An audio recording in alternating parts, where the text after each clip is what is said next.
good morning. Heard a couple. Try that again. Good morning. There we are. Welcome to Pathways. This is your first time. We hope you feel very, very welcome here. We start each of our mornings off with a time of singing. So if you'd stand up, we're going to sing a couple songs about how no matter who you are or where you've come from, that God loves you and that God loves all of us the same. Oh, love will come, all belong. No matter what we've been through, no matter what we've done, all I've cherished, all I loved. No matter where we've come from, no matter who we are, all I welcome, all accepted.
morning. Glad you're here. Welcome to Pathways Church. You can have a seat for a moment. My name is Nick. We're glad that you're here hanging out with us today. When you came in, hopefully you got one of these little handouts here, and there's some information about who we are as a church, and you can kind of read through there, some announcement stuff in there and those type of things. I want to draw your attention to one of the little things inside of there. It's this little blue card. It says Next Steps. And we'd love if you'd fill that out for us today. We know that when you come into a place, maybe you don't know anybody, maybe it's your first time you've been there before, and they say, hey, I want you to fill this out. I understand that's kind of a step. You know, I go places, they ask me to fill things out. I don't always fill them out. I'm not sure I want them to have all my information. And so this is kind of an invitation to you. If you'd like to take a step to get to know us a little better, to do that, you're welcome to do that. There's a few other things I'm going to point out later in our time here this morning. And then at the end of our time today, some ushers are going to come down. They're going to collect up these things. We do this thing every week. We call it coffee time. And so if you came in here and you didn't get your coffee yet, and you haven't had your donuts, a little kind of insulin injection for your morning, you might want to do that. So you can get some of that over there. Say hi to someone, and then in 4 minutes and it looks like 13 seconds, a video is going to play. And so that means you should be right here, right back here. Okay? Break, go. Get somebody to say hi to someone right back here in 4 minutes. Right here. You were hidden by 12. I know. I didn't even realize there was anybody next to you. Because I knew you were looking for her, so I was like, What do you want? like, stop it. Not that interesting, I swear. Okay, please let the rest of the room go. We are.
Right on.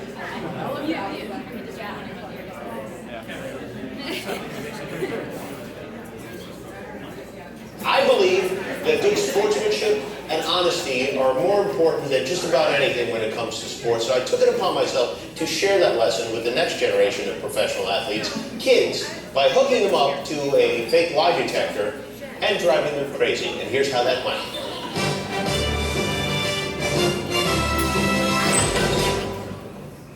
Well, hello. How are you? Good. Good. Thank you for coming. I'm Officer Jimmy. This is the Truth Fairy. The Truth Fairy's going to hook you up to a machine right now. Do you know what a lie detector is? Yeah. A lie detector is a machine that can tell if you're lying or telling the truth.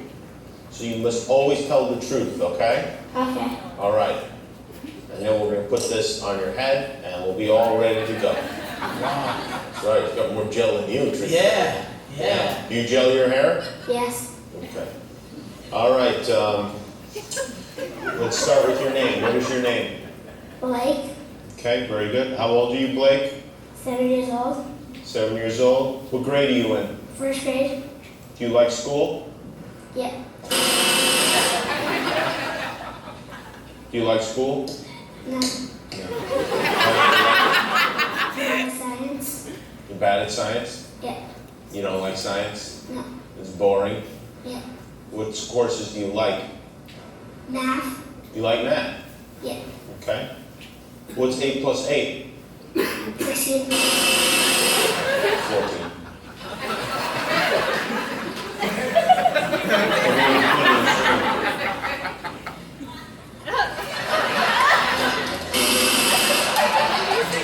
A little bit? Hold on, let me ask the Truth Fairy. Truth Fairy, have you ever peed in a swimming pool? Yes. You? I think we all have. It's fun. It's great. Sometimes I stand up on the side and pee into the swim. It's a lot of fun. What do you like better, your mother or a puppy? My mother. Your mother? Why? Because she takes care of me. And puppies don't. No. Puppies only care about themselves. Puppies are very selfish. Yeah. Do you hate puppies? No. Do you hate puppies? Yeah. Do you feel like I can get you to say anything with this machine? No.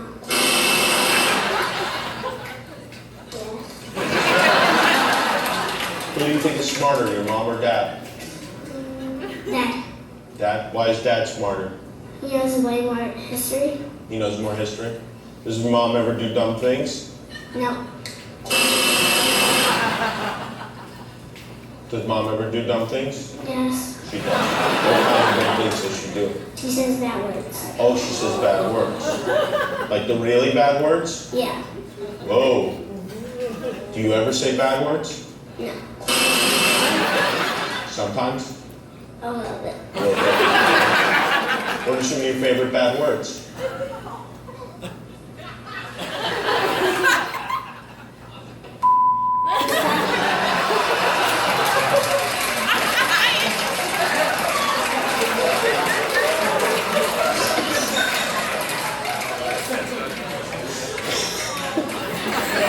That's one of my favorites.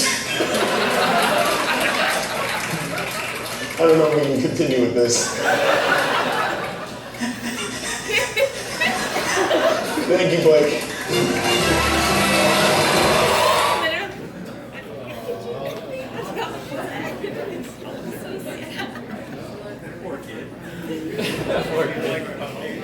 Man, don't you wish you had a lie detector machine? Wouldn't that be great to have one of those things? I'd just like to own a lie detector machine, just kind of connect a few people up to it. I was just thinking, they did the last debate, I think, what was it, last week, and I was just thinking, wouldn't it be great to have a lie detector machine, you could just kind of hook it up to both candidates, and you kind of maybe even have like a cattle prod attached to a wrong answer or something, just kind of shock them. It'd be so entertaining. Man, you can learn a lot with a lie detector machine, couldn't you? I mean, you could hook politicians up to it. There might be a few family members you'd like to hook up to it, I would imagine. I mean, Barb, wouldn't you just like to hook up Al to a lie detector test? I mean, you could just you could find out everything, right? Well, you know what it is, the problem with those, when we lie or when we don't tell the truth is that we pretty quickly lose our credibility. We lose our voice. And that's a problem with so many politicians today, right? It's kind of the election season. And you kind of hear promises for things and maybe they don't come through on it. And pretty soon everybody kind of loses credibility. And you're just not sure who to trust anymore, right? Well, it's like that in Jesus' day too. There's a lot of leaders there who had lost their credibility, but they were all vying for power. And so we kind of find this here in Luke. That's where we're going to be today. If you want to open up your Bibles, Luke 3 is where we're going to be. And while I'm talking, if you want to text in questions or thoughts or whatever, that'd be great. There's a little number in the handout there that you could text into. That'd be fine. We're going to be in Luke 3 if you want to follow along. And Luke 3, the gospel writer of Luke, he gives us some information just kind of on the backdrop of all these leaders during Jesus' time. Luke 3, verse 1. It says, in the 15th year of the reign of Tiberius Caesar, when Pontius Pilate was governor of Judea, Herod, tetrarch of Galilee, his brother Philip, tetrarch of Iturea and Trachonitis, and Lysianus, tetrarch of Abilene, during the high priesthood of Annas and Caiaphas, the word of God came to John, son of Zechariah, in the wilderness. Now maybe those names don't mean a lot to you, but this gospel writer, Luke, he just goes out to make sure to kind of describe for us the background politically of Jesus' day. And it turns out that there was a lot to pledge allegiance to in Jesus' day. I mean, there were just kind of multiple levels of people that you were to pledge allegiance to. And there are all these voices out there that had all sorts of political and religious power that were claiming that they were wanting and desiring allegiance. And so there's all these levels of them. The first one that mentions here is Tiberius. And Tiberius, he was the Caesar of the day. And you know that Rome had kind of conquered the known world at this time. And so Tiberius, he is Caesar. And so there is kind of a global allegiance that Rome is asking for. But it's not just Caesar ruling in Rome. There's a guy named Pontius Pilate. We meet him later in the Jesus story too. And Pontius Pilate is kind of the governor of Israel. Israel is a part of the Roman Empire. They've been overtaken, but they've been allowed to sort of self-govern. But Caesar lives in Rome, and so he has sent kind of a proconsul, a governor, Pilate, to be there to kind of oversee, to make sure that Israel doesn't start any more revolts. And so he's kind of the national leader there. And then it mentions this guy Herod and these tetrarchs. And you might not know a lot about Herod, but Herod the Great, I mean, the father of the Herod in Luke here, Herod the Great was just kind of this scheming, vicious guy who came to power. And when he died, he left some of the governance of Israel broken up into 4 sections. And the leaders of those 4 sections were called tetrarchs. 2 to his sons and 2 to several other people. And the Herod mentioned here is Herod Antipas, and he was the tetrarch of Galilee. But they were kind of these kind of more like state-level governors of Israel. But then it goes on not to mention just political leaders, but it even mentions these high priests, Annas and Caiaphas. And Annas and Caiaphas, they were the high priests, and there was only one high priest at a time. And during this day, it was actually Caiaphas, but he was related to Annas, and it was actually Annas' political power that had Caiaphas in place at this time. And really, Rome had started choosing the high priest for Israel at this time, to choose someone who was politically advantageous to them. And so Luke tells us that there's all these powerful voices, and they're all demanding allegiance. And it's kind of like a Game of Thrones situation. Anybody watch that or read Game of Thrones? You know, it's just compelling TV because you've got all these factions, and there's vying for power, and there's all this intrigue and mystery and all this stuff going on. And some people tell me that the Bible's boring to read, and I just think, man, it's just like reading a Game of Thrones novel. You know, there's political intrigue and sex scandals and all this thing that are going on here. And that is what's going on in the time of Jesus. Kind of everyone has an agenda. Everyone's on the payroll. And pretty soon, people stop trusting their leaders because they just don't have a lot of credibility anymore. I mean, the politicians don't, but even the religious leaders don't, because they're kind of on the take with the Roman government. Everybody has lost their credible voice. except one person, John. This guy named John, we call him John the Baptist. And we meet him here in Luke 3. And what we find is that when John taught, people listened. I mean, people really wanted to know what he had to say. And not only that, but they seemed to trust him. And he spoke some pretty hard truths to them, actually, but they accepted it. And some people, they trusted him so much, some people started to call him a prophet. And some even said, he is like a voice crying out in the wilderness. He's the spokesperson for God. He's calling people back home. It's just as in the old days, when all of Israel was wandering around in the wilderness, when they were exiles. It's like he's that voice in the wilderness calling us right back home. And in a very real way, the Jews in Jesus' day were still exiles. They hadn't been taken captive into another land, but they were really exiles in their own land. And John shows up. He's like a voice crying in the wilderness, showing a highway home. He was like one of these Old Testament prophets, reborn, come again, and standing up to the political empires and the religious leaders with a peculiar voice that called people to self-revolution. Something about his voice. It was an unusual voice. But here's the thing about these prophets of God, these people that would come, is that they always had this strange voice. They always had a voice that went against the norm, that went against the political leaders and the religious establishment. And I don't know that maybe we've kind of lost that voice today. Maybe we've kind of gotten a little hoarse. We've kind of lost what's distinctive and peculiar about that prophetic voice. We've almost, maybe I'm afraid, lost our credibility as a church, as the people of God. See, we've been looking at is that we've often too often stood behind politics and power, and that those things have compromised our message. We've too often claimed to care about one thing, in fact, powers that cared about something else. And so what we want to discover today is that we need to recapture and rediscover a kind of a peculiar prophetic voice. We've been doing a series we called it Jesus for President. We're kind of finishing it up here today. And we've taken the idea of Jesus for President, that word, from the slogan that early Christians would use. It was actually a political slogan. They said, Jesus is Lord. And by that, what they meant was not only is Jesus Lord, but Caesar is not. It was a title that had been claimed by Caesar.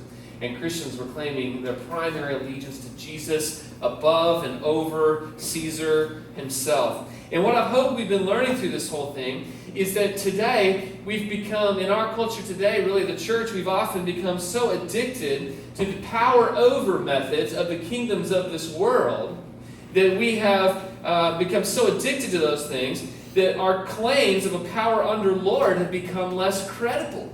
It's as though God has come here and He has treated all of us with this power under love, where He has condescended Himself to become a person, a human, just like us, to die for us, not to lord over us or to coerce us, but to come and to win hearts and minds through a power under love, that we have somehow along the way embraced power over methods to coerce people to behavior modification instead.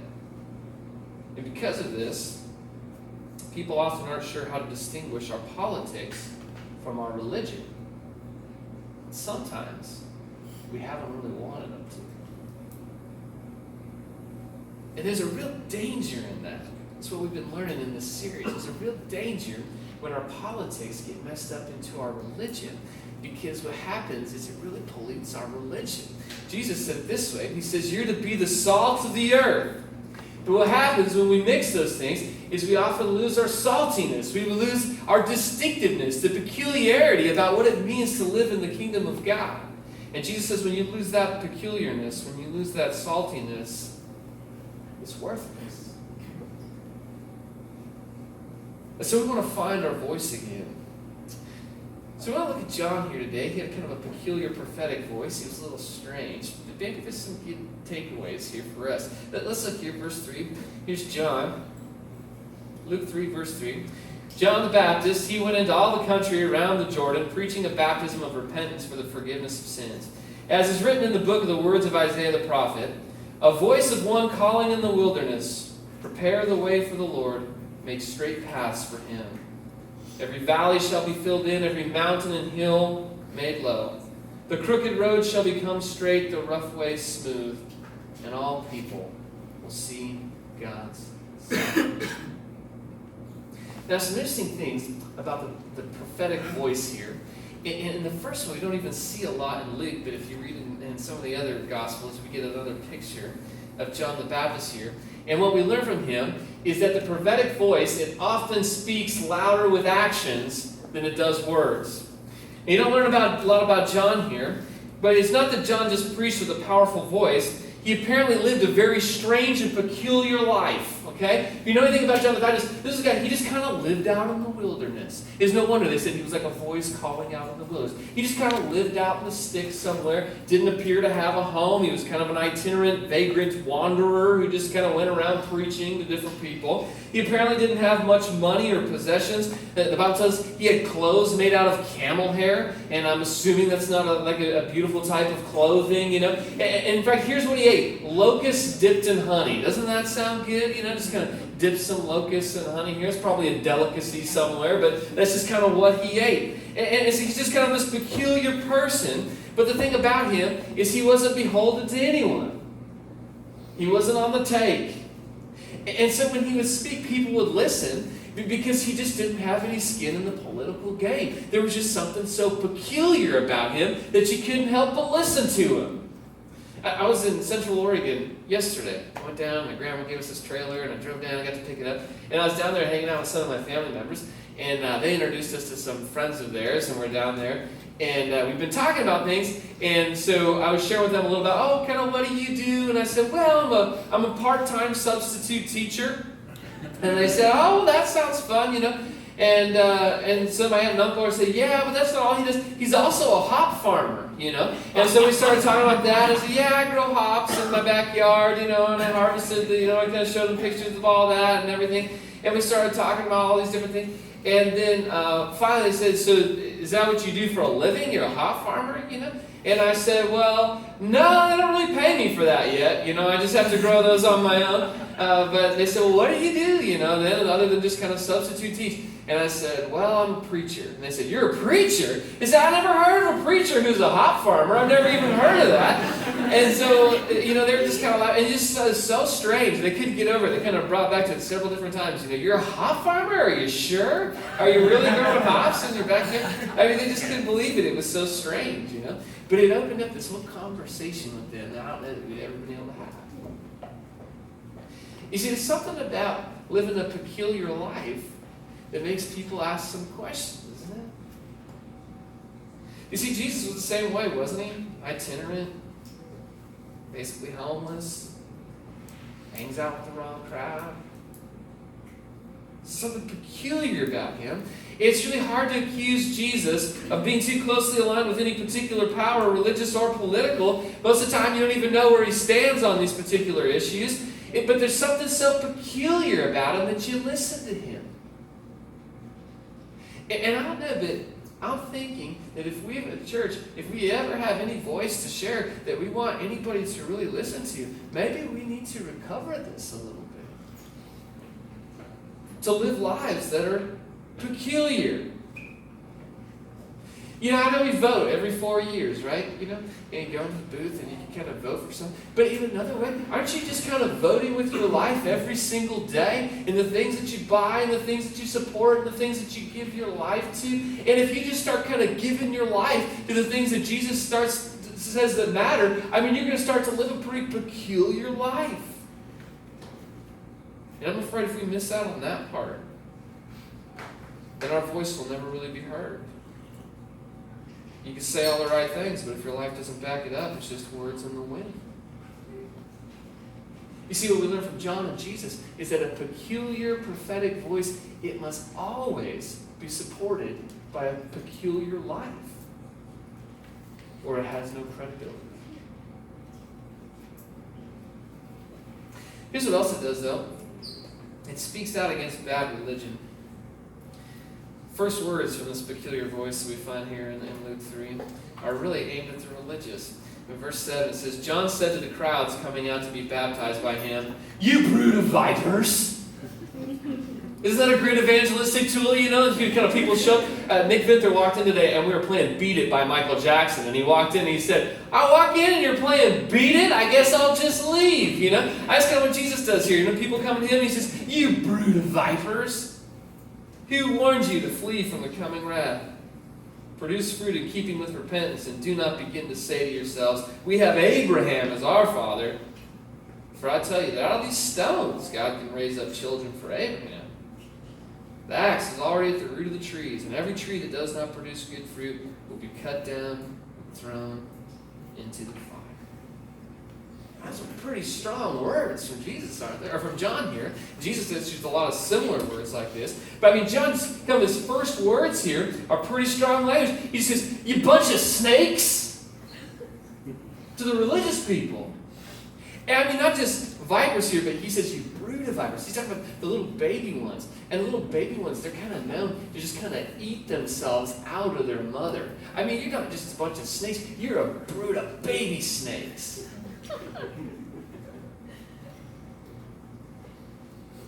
Pretty strong words.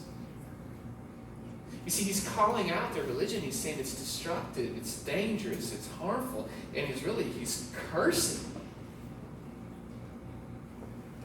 Now, I know some people say today that it should not be critical of Christianity. That as Christians, we should not be critical of the things that we see the church do that just don't seem to kind of measure up to Jesus. I had a blog once that I used to write in, and I wrote this article, several articles, about just how the church treated the LGBT community. And I just kind of wrote in there, man, we're blowing it. Like, we're just not treating these people correctly. And I remember getting kind of in all this trouble, you know, and because people came to me and said, I don't mind what you said, but you just can't be taking shots at the church, you know. You just can't be calling out the church for these things because you're going to give a black eye to the church. It's bad for the church if you point out all the bad things that we're doing. And I don't know, you know, because it seems like the prophets have always done this. I mean, it seems like they've almost exclusively done this at times. And not because they didn't like God's people or the church, but almost precisely because they did. Because they cared so much about the kingdom of God that they could not just stand by and watch how it was corrupted and polluted and to see it harmed and hurt, and that somebody had to speak up. And I would say that if we want to have some sort of credibility in our culture today, if as a church we want to finally recover some of this peculiar prophetic voice and recover some of that credibility, then we ought to maybe be at the front of the line pointing out the stuff that stinks. You know what I mean? Owning up to it. Acknowledging it. Not just bashing it, throwing it all away, but saying, I see that too. That needs to change. Can't be afraid to point out where the church has gone wrong, especially where allegiances are concerned. And where those allegiances start to get blended and blurry. I mean, that's what really John's referring to here, is a whole group of the religious people that have kind of blended their religion with their nationalism. The Jewish people had placed their nationalism really above what God wanted to do with them. And so they just said, well, we're children of Abraham, we're Jewish, that gets us in. See, nationalism and Judaism have blurred lines, and John sees this as a problem. He speaks up against it. You see, you call those things out, you have the courage to point out where the church has gone wrong, you might find some credibility. Here's another thing the prophetic voice does, is it always speaks up for the poor and the vulnerable. And there's not a lot of people doing that consistently. Verse 10 here. What should we do then? The crowd asked.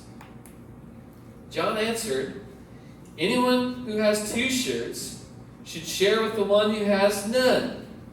And anyone who has food should do the same. John said, there's some people here, they're poor, they're vulnerable, and you have enough that you could share, and you ought to share. And it was actually Israelite law that if you had two coats, there's kind of an outer cloak and an inner coat. If you had the outer one, it was to keep you warm. The inner one was kind of a bonus. It was kind of nice to actually have that other one, but you didn't need it. And so there actually was a law that they were to share. If they had two, to share one. But the thing was, people weren't doing it, and no one ever called them on it. John did. This weird prophet running around eating grasshoppers does, You see, if we want to restore credibility to the church in 2016 America, I think we're going to have to recover some of this, and we're going to have to find that we always must be a voice for the poor and the vulnerable. We must be an advocate for them. But John says it's not just enough to be an advocate. He says you need to participate in it. You really got to do something. It's not just enough to know the law that I should share, but I really need to actually go ahead and share. I need to participate in this benevolence. And see, that's the hard part, isn't it? Because it's really easy to really preach a sermon on this. It's really easy for me to get up and say, we ought to really care more about the poor and the vulnerable. And go home and just kind of do life the way I always do life, isn't it? Pretty easy to do that. It's pretty easy to get on Facebook or Twitter, and just kind of hashtag help the poor, but not actually ever do anything. A lot of social media activism, but not a lot of activism. And see, when we talk a good game, or when we throw out hashtags and we never actually participate in helping the poor and the vulnerable, we lose credibility. We say we care about this, but our lives don't reflect it. Here's another thing prophetic voice does. It speaks out against greed and exploitation. Verse 12, even tax collectors came to be baptized. Teacher, they asked, what should we do? Don't collect any more than you're required to, he told them. Then some soldiers asked him, and what should we do? And he replied, don't extort money and accuse people falsely. Be content with your pay. You see, you got to understand the background here. We've talked a lot about these guys, these characters, right? The tax collectors. These guys were usually Jewish citizens who had kind of defected to Rome and were willing to collect taxes for Rome. And they were under contract to collect a certain amount to give to Caesar. But whatever they collected beyond that, they got to take as take-home pay. And so they would inflate whatever were the tax bill to the people who lived there, just so they could take it home. And they lived pretty wild, lavish lives, but they were hated by all their people as being traitors. And the soldiers that are described here, some people think they're Roman soldiers. I don't know. I think they're probably Jewish soldiers. And these soldiers, it was their job to accompany the tax collectors to the door of people's houses. And if they didn't pay the exorbitant tax fee, they were there to kind of enforce it, and to threaten them, to extort the money from them, to throw them in jail, whatever it was, in order to get the money. And so there's this unfair exploitation happening for the betterment of tax collectors and soldiers. There's greed and exploitation. And all the prophets in the Bible are very concerned about this. You just kind of go through and read through the Old Testament, all the prophets. I maybe haven't done that lately, but reading through the minor prophets is just incredible. It's just kind of read through it, and you can just see one of their number one concerns is economic inequality. It's the thing they keep going back to, is this economic inequality where there are some people who are quite wealthy, who are quite rich, who have gamed the system against the poor. And so there's all this exploitation and all this injustice that is happening, and there's all this now religion that has kept quiet about it and has actually helped prop it up because they benefit from it. And man, if there's anything we should be known to speak out against, it's these things. And when we speak out against these things, not only do we gain credibility, but we find ourselves in a long tradition of the prophets of Israel. And no political party has a corner on this, you know what I mean? They say, well, those Democrats, they're corrupt and greedy, and those Republicans. I mean, you can just kind of find corruption and exploitation all across the system. We got to speak to it. Here's another one, though. Prophetic voice. What's so peculiar about it is it's willing to speak out against power over structures. Verse 19, when John rebuked Herod, that's probably not a good idea. I don't know if you've done that lately. Just find a local government leader in your area who has quite a bit of power and is known for killing people and rebuke them. It's a dangerous way to go. When John rebuked Herod, the Tetrarch, because of his marriage to Herodias, his brother's wife, and all the other evil things he had done, man, I wonder what's in that last line, don't you? You know, like, what all's in that one? Herod added this to them all. Locked John up in prison. This guy Herod, I mean, he is the ultimate power over ruler. Herod here is Herod Antipas. His dad, though, was the ultimate power over ruler. I mean, he had schemed his way to the throne. He called himself king. He wasn't a king. He didn't come from any sort of priestly or whatever lineage. He wasn't a king. He just kind of schemed his way to power. And he had used a lot of coercion. And this guy, his son, Herod Antipas, he had coerced his way to power as well. And he even coerced his new bride. It's kind of a weird thing. Their father, the first Herod the Great, one of his sons had this daughter Herodias, who he married to his other son. And then Herod Antipas came to Rome and coerced her away from her husband, the other brother here, and married his brother's wife, who was also his niece. I mean, it's some sort of Alabama thing going on here. I don't know exactly how to explain it, but it's scandalous, and nobody liked it. I mean, you're kind of marrying your niece, who is your brother's wife, and like all this stuff going on. But nobody liked it, but nobody said anything because it was politically disadvantageous to say so. But John didn't care. He was one voice crying out in the wilderness. And it did not matter to him if it didn't help him or even if it cost him dear. Now, I think there's a good encouragement there to us and a good warning, because the problem is when we get too cozy up to political powers, we're often afraid to speak against their folly. I mean, that's the real danger in having our political allegiances be so closely aligned with our religious allegiance, because we end up defending people who do terrible things just because we think they're our best chance to win power. Kind of the ends justify the means. Man, when we do that, we lose so much credibility, don't we? That's why it makes me so sad today to see Christian leaders, that are endorsing political candidates as the moral choice. It makes me nervous. Because when you do that, you got to own the good and you got to own the bad. And there's always some bad. And I'm afraid that the church's political ambition has often robbed it of its prophetic voice. And we're going to need to abandon that political hunger if we ever want to recover it with any sort of credibility.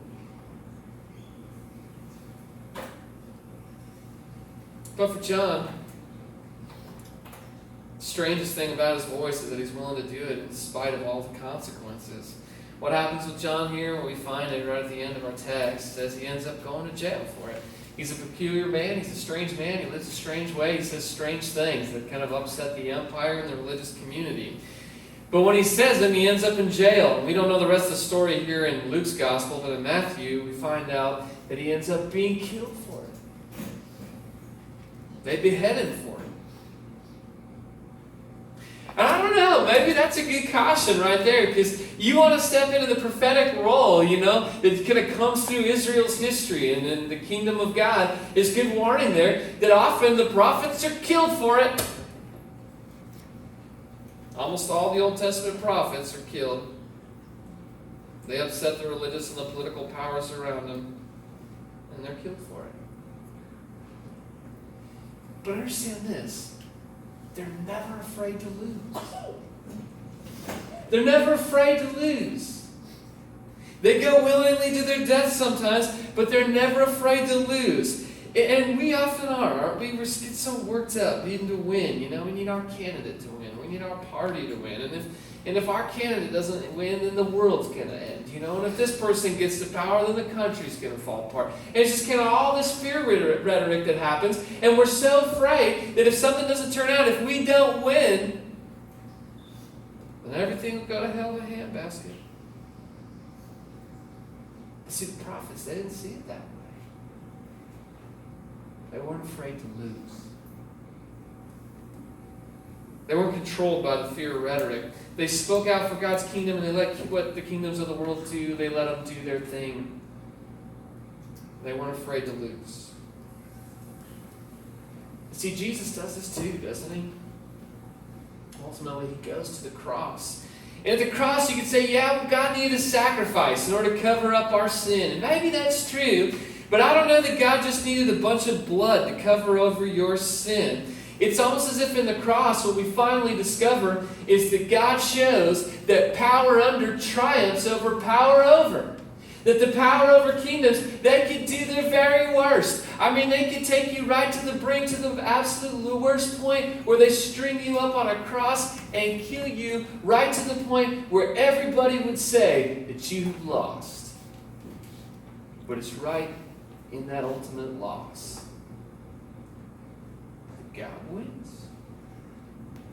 And can't you imagine Jesus seeing his cousin, John the Baptist? Can't you imagine seeing him and the way that he spoke out and the way he ends up jailed by Herod and ultimately killed by him? And can't you see Jesus looking at him and knowing that eventually the same forces will lead to his own death?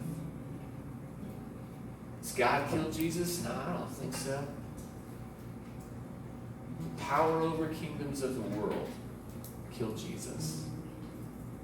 And in his death, and in his life again, he shows that even when the power over kingdoms of the world look like they've won, he's defeated them. You see, you can lose and still win. In fact, in Jesus' economy, it is the only way truly to win. Isn't that comforting to know, as we come up on a few weeks left in this election, Isn't it comforting to know that you could lose elections and still be right in the place where God is transforming the world?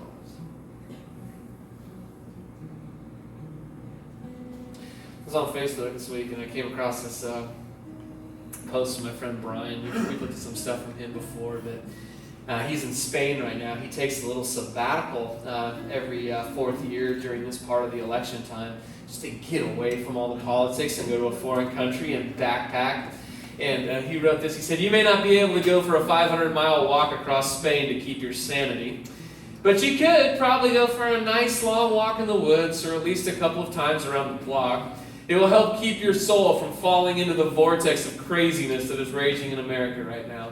So when the political madness starts to push you to the lunatic fringe, and before you start hating all your friends, go for an autumnal walk and let the peace of Christ restore your soul." We're not going to take a walk around the room today, but we're going to take a walk right over to this table over here. And we do communion every week, and sometimes we describe it different ways because communion means different things to us, actually. It's this beautiful jewel. I think when you turn it, you can see the different facets of it. Sometimes we describe it as a remembrance, We do this all the time because it helps us remember the great love that God has for us. And obviously, that's a huge part of what it means to take communion, to participate in that. Sometimes last week we described it as unity. It's the place where we come together, and we may have different political views or different philosophical views, and all these different types of different sports allegiances. I noticed a little bit of that in here today. But when we come to the table, we'll even take communion with Arizona Cardinal fans. When we come to the table, we declare that our primary allegiance is to Jesus above all others, right? There's a unity factor to it. So today, we go to the table and we are reminded that when we get there, that we can lose and still win. In fact, it's the only hope for the world that people like us would not vote, but that people like us would lay down our lives and live in such a way with such peculiarity that people cannot help but ask the question to which only Jesus is the answer. That we would live in such a way that we give credibility to the emblems which give that are objects for the sacrifice that Jesus made. So as we go to the table this morning, won't it be your prayer that your life will reflect His love? This morning there's a little card. We have some new cards this week. They say next steps on them. And what we want to do as a group is we want to find a way to not just come together and worship on Sundays, but really go out and live life in a way that has some sort of peculiarity to it, some sort of unusual life. And so we've listed on here some steps. And we call ourselves Pathways. We kind of see ourselves as a group of people who come together from different perspectives, different backgrounds, different journeys, different life experiences, but we're kind of walking on this path together. We're following Jesus. Some of us are a little farther ahead. Some of us have just started in on this journey, but we're committed to walking together. But the thing about a journey is you got to kind of keep putting one step in front of the other. And so we're not interested in saying a prayer really to invite Jesus into our heart. What we're concerned about is making Jesus Lord. And when He's Lord, that means He's the one leading this walk that we're on around the neighborhood. And so what we want to do is keep putting one foot in front of the other. And so maybe there's something on one of these steps here today that you're like, I need to take this next step. Maybe for you, it's your first time here today, and maybe just filling out this card is a little bit vulnerable for you, to say, just kind of, here's who I am. Maybe you want to do that. Maybe you've kind of done all these things, and there's a blank space right here, and maybe it's just kind of something that you've heard today or something that's happened in this moment that you just kind of want to write out. Here's what I'm going to do this week because of today. Here's the so what of today. What is my next step? Where is Jesus calling me to this week? As you go to the table, spend some time, maybe reflect on this, and pray. Let me pray for us, and we'll go to the table. Hey, God, we're here in this place this morning. We're grateful for your love. We're grateful for your sacrifice. We're grateful, God, that we can come into this place, and we can declare that you're Lord. And we're grateful that we can come in here as Democrats and Republicans and Independents and Green Party people and all over the board. We're glad that we can come in and we can hold hands and say that you're the main thing, you're the most important thing, and that we place our allegiance to you above all else. God, as we go to the table this morning, won't you remind us that power under always wins, and won't you use your Spirit, God, to breathe that power under life into us as we come under other people to serve them, to support them, and to care about them. Show them your love. Jesus, in your name we pray. Be stand up with me this morning. We're going to go to the table over here. We're going to sing a couple songs. At any point during this morning, if you're ready, you can head over there, take communion, and find your way back here and continue worship. This next song is going to be new for some of you. And it kind of hits on all those little peculiar prophetic points. And usually I try to choose songs that touch on each of those, because when we sing, our words shouldn't be as loud as our actions. So this is what this is about, and this is what this song is about. It's called See the Love.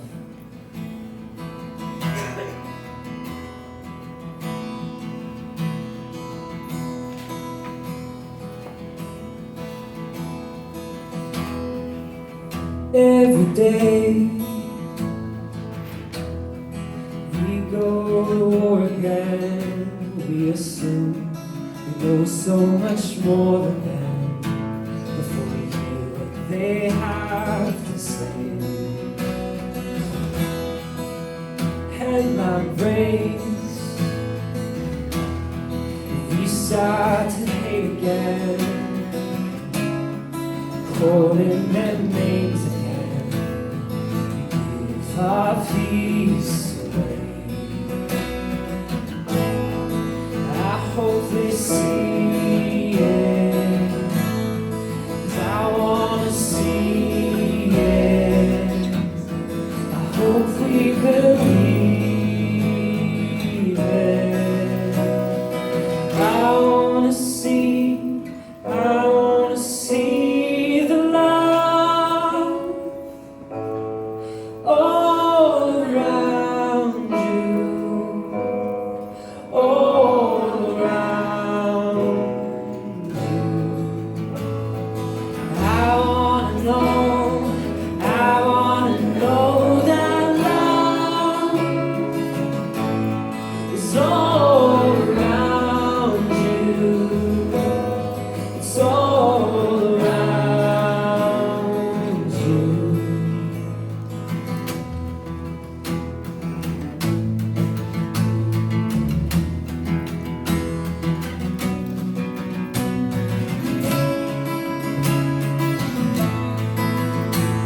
that day.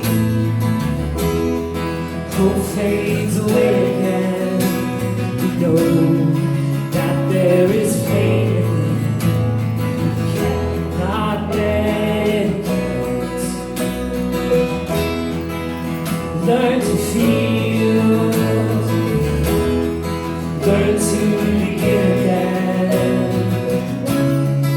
Open our eyes to see our names first. I hope they see it, 'cause I wanna see it. I hope we believe it. I wanna see the love all around you, all around you.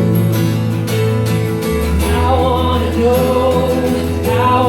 know that love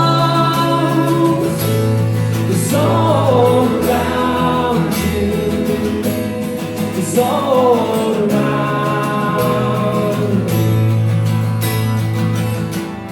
See how it lights you up, it lights you up.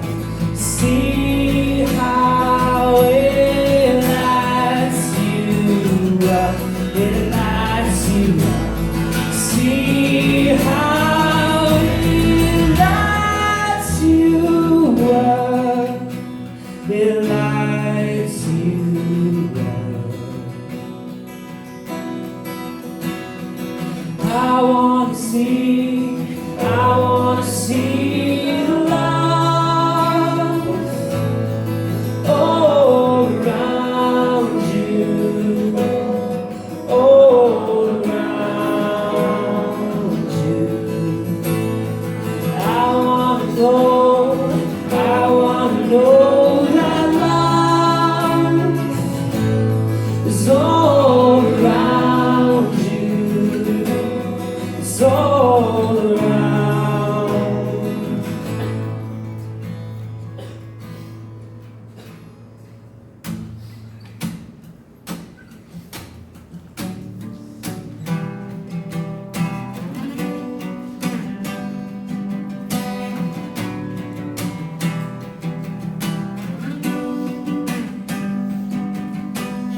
When I look into the face of my enemy, I see my brother, I see my sister. When I look into the face of my enemy, I see my brother, I see my sister.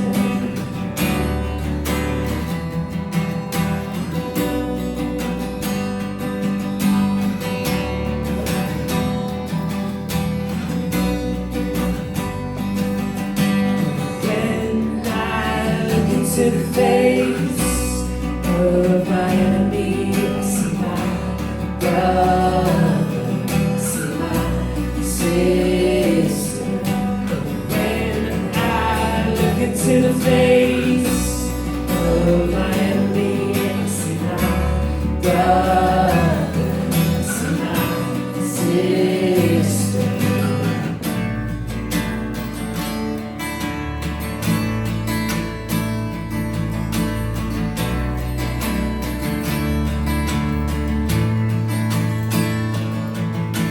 Forgiveness is the garment of our courage, the power to make the peace we ought to know.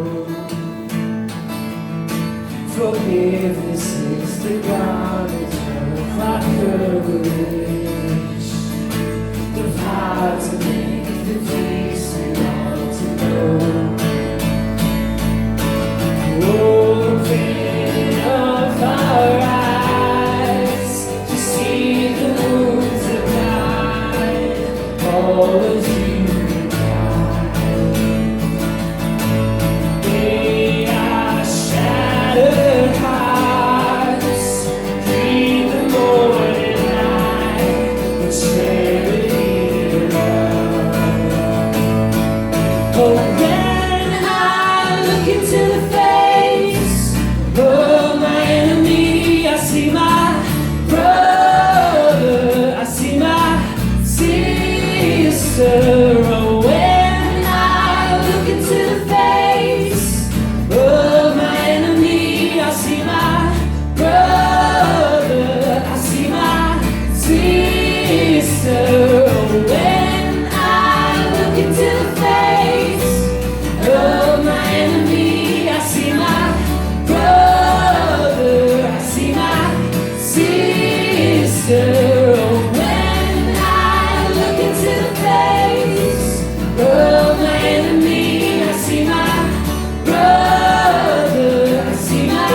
text questions in here. What's some comments here? Someone said roasted locust and honey is actually pretty tasty. So I don't know, I never had that. I was in Central Oregon this week and they were trying to convince me the frog legs were good, and I don't even know about that. So.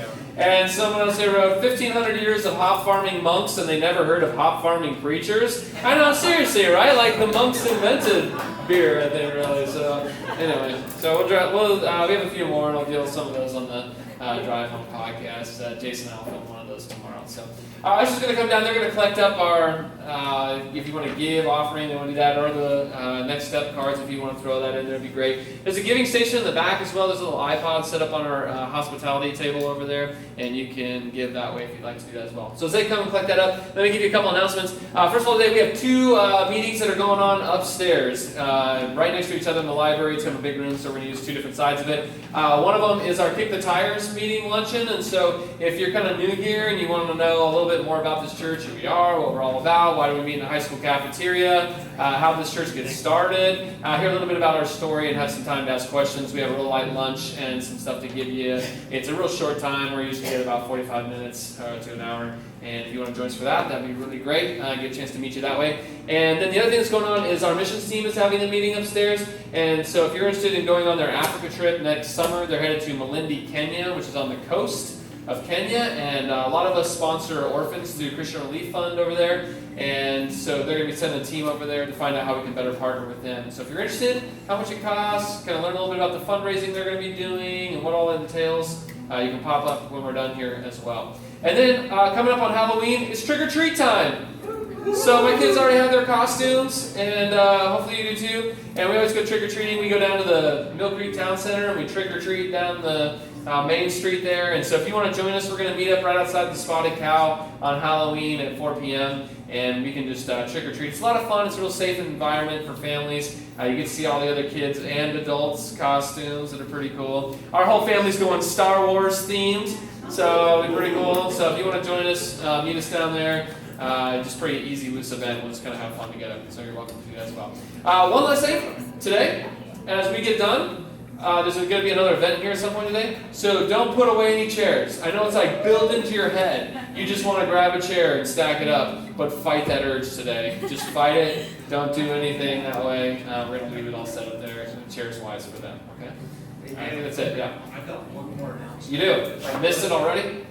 We had so much fun last week at the birthday celebration. Yeah, too many mimosas. Too many. Oh, yeah, I thought we were going to carry that. Yeah, I over thought it was this week. going to be communion now. It should have been. But it was so much fun recognizing everybody and extending appreciation for everything that everybody does to support this church. Come on up, Tanya. We wanted to carry it over this weekend. Upstairs? I told her to come down quickly. Yes, quickly. We just wanted to, on behalf of the church, let you know how much we love you and your family and how much we appreciate and thank you for everything that you do to support this church and all of us as individuals. We wouldn't be here today without you. Yes. And we put together a gift basket. I weaved it last night. Yeah, basket weaving. That's the first thing I think of. Basket weaving 101. That was the college course I passed. On behalf of the entire church, everybody contributed. We have some gifts in here, some money, and you can either spend it on the new trailer or go out and enjoy the a weekend alone or with the kids, whatever you'd like to do. But again, thank you so much.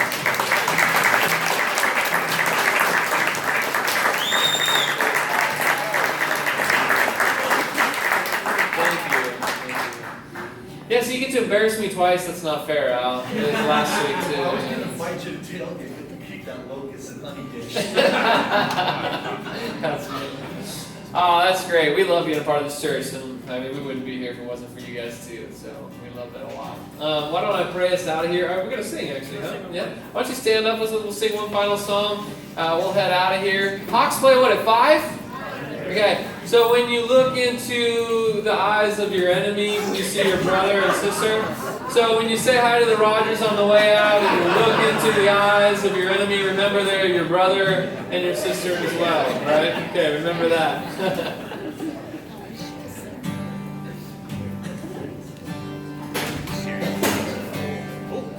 Those shall overcome.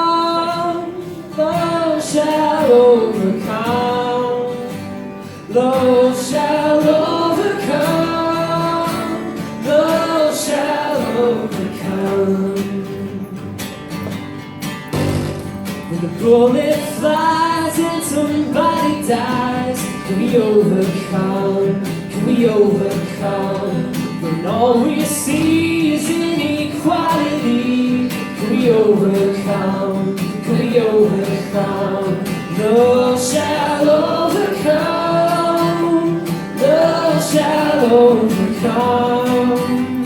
Those shall overcome. Those shall overcome. We refuse to be each other's enemy. We can overcome. We can overcome. When we listen to others' point of view, we can overcome. We can overcome. Those shall overcome. Those shall overcome. Those shall overcome. Those shall overcome. Open our hearts, love can start to heal the pain. Open our hearts, love can start to heal the pain. Those shall overcome. Those shall overcome. Those shall overcome. Those shall overcome. Those shall overcome. Those shall overcome. Those shall overcome. Those shall overcome. So go in peace and be a part of love overcoming the world. Have a great day.